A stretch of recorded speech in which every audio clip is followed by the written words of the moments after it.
কখনো কোনো মৃত ব্যক্তিকে গোসল করিয়েছেন? যদি সুযোগ হয় তাহলে একবার মৃত ব্যক্তিকে গোসল করাবেন। দেখবেন মৃত ব্যক্তির শরীরটাকে কত অসহায় এবং অদ্ভুত মনে হয়। দেখবেন যে আপনার আপন মানুষের লাশটাকে আপনার কাছে কত ভয়ানক মনে হয়।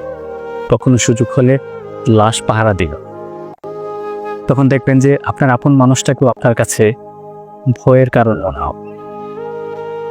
মাঝে মাঝে আপন মানুষের লাশগুলোকে কবরে নামাবেন।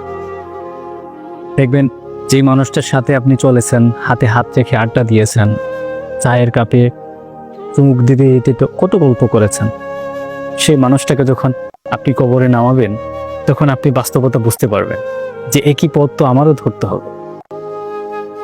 মাঝে মাঝেই লাশের আশপাশে থাকবেন, মাঝে মাঝে গোরস্থানে যাবেন, গিয়ে দেখবেন যে যে দাদা আপনাকে আদর করত সেই দাদা আজকে কবরে সমাধিত, সে আর উঠতে পারতেছে না। আপনি কথা বলছেন কিন্তু পাশ থেকে কোনো জবাব আসছে না।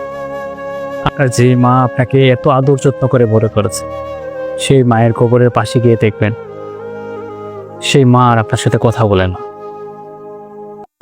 এজন্য আলটিমেটলি আমরা পৃথিবীতে যাই করি, যত ক্ষমতাই দেখাই, যত খারাপ কাজই করি কিংবা ভালো কাজ করি, আমাদের আলটিমেট ডেস্টিনেশন হচ্ছে কবর, আমাদের আলটিমেট ডেস্টিনেশন হচ্ছে আখেরাত।